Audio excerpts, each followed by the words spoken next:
At Reality-Based Leadership, we obviously bring you leadership development. And since that's the business we're in, we got to practice what we preach. So I have my team all together here in sunny LA, and we're at an incredible experiential team training led by IGEOS. And one of my idols, Tim Gallwey, and it is a completely mind-blowing training where you discover through experience, not being presented to, how you work as a team, where your distractions come from, your interferences, and how you can improve.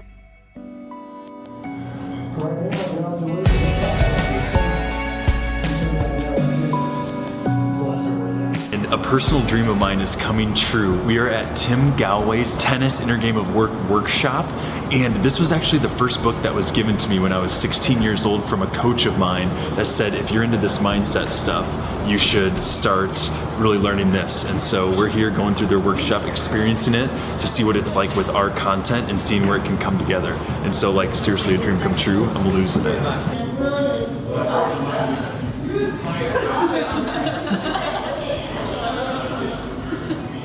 I think it was me and Maria could have picked. We could have like split. And then I just took it as like a There was a very clear statement that was made. We are on, hence we cannot do the task. And notice the interesting side that you are very much limiting your vision of T to the 6 people. Okay, but what would work? Because interesting enough, there was something very, very clever that you did. One of you put the focus on facility as being the ambiguous term.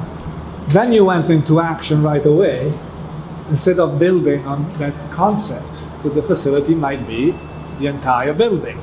So what would be the alternative to follow up on that very sound proposal of the facility might be more than just this area that seems to be open to everybody? But no objections are there. She's already gone. She's ready. We're all making individual decisions. We're a team acting as one instead of everyone acting as one individual, not really paying attention to the others. Any objections? No. She said, what? You hear it as a person still thinking. She just said, I'll follow. I guess when we do that, any objections, no, you're already walking, you're actually saying I don't care about objections.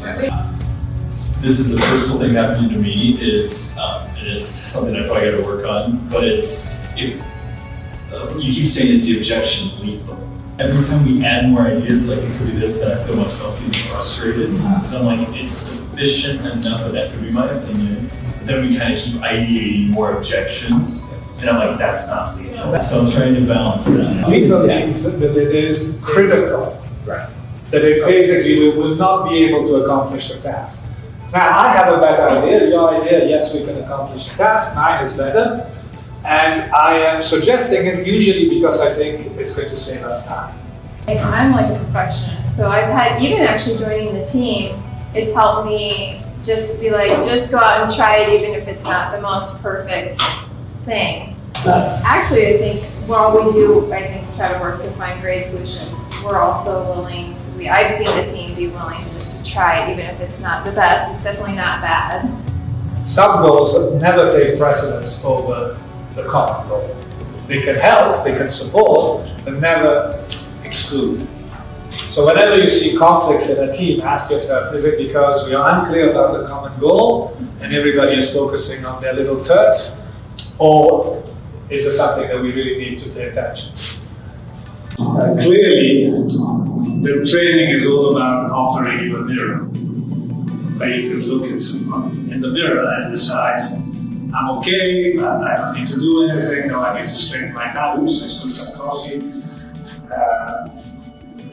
Now, what are you asking the mirror to do? To be accurate or to somehow fudge it a little bit so you can get away a little bit with it? So I would propose that we go to the rigorous versions so that we can really see where there might be holes in our team. So we can be even better between teams. A big difference between Should I do something on my own? Yes, absolutely. Versus you're impacting the team, you could have really facilitated, and you forgot. You can make a decision as a team, make a good decision. It doesn't have to be the best or a great decision. We can make that, and we can conserve a lot of energy and effort. If it's clear enough, if there's enough clarity, right? Perfect clarity, any extra amount you try to get perfect clarity could take a lot more resource and have a lot less benefit than just saying, it's clear enough, let's go, right? And sometimes the doing makes it more clear. So one of the biggest lessons that I've learned so far, it is how quick we are to change conversations based on our egos. So we all have these ideas, we all think it's the best idea, or sometimes we just automatically shut down, we don't listen to the people. So one of the big things that I have definitely learned from this time together, it is to stop judging and start helping. We're really learning a lot about ourselves and ourselves as a team. And we're learning a lot about how to think as a team versus thinking as from an individual mindset. And it's just been really incredible to see the progress that we've made as a team already just in a couple of days. Not only do we get the amazing, beautiful weather here, but we have the chance to build our teamwork and become better people. Potential minus interference equals performance. He's working at 50% of his potential. He's so scared his potential is decreased.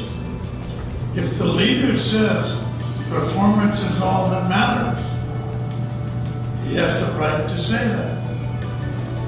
But you have the right to say, I want to learn while I'm doing this.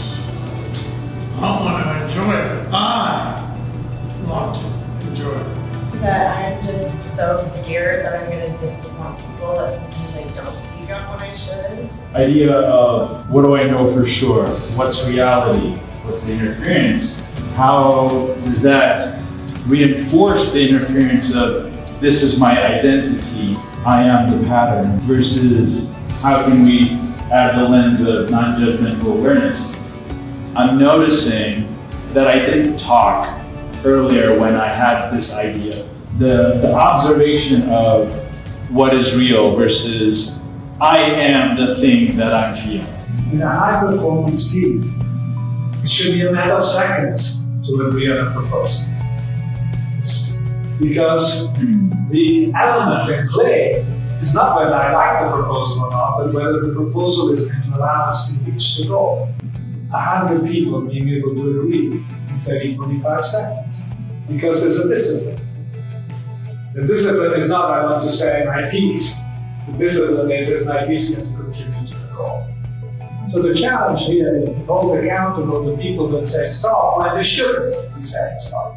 That's the challenge. It's messy, but it's not messy because we're trying to reach consensus. It's messy because people are unconscious in the way that they take that responsibility.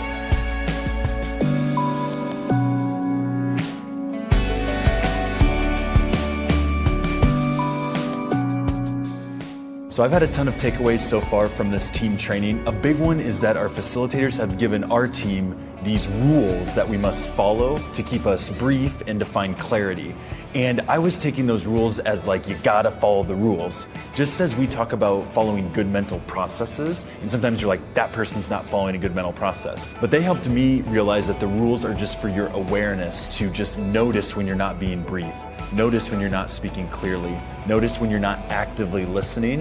And so using rules or a good process as just awareness is really helpful to keep you awake to what's going on in the workplace and in your world. We have learned rock solid strategies for enabling a team to be very clear on what they agree and don't agree with. I consider it a critically important tool to creating functional and high-performance teams. We're learning things about each other that I don't think we even understood or realized, so we're becoming much more conscious about all of that and having a ton of fun in the process and learning how we can potentially partner with this amazing group.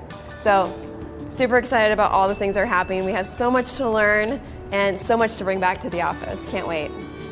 The team, the reality-based dream team, has so much to think about. I think our minds have been blown, and it's been such an amazing training experience, and we all have learned so much about our personal interferences, how we get in the way of doing great things together. And I intend to really incorporate and self-reflect and use what I've learned back in our workplace, and you're going to benefit from it.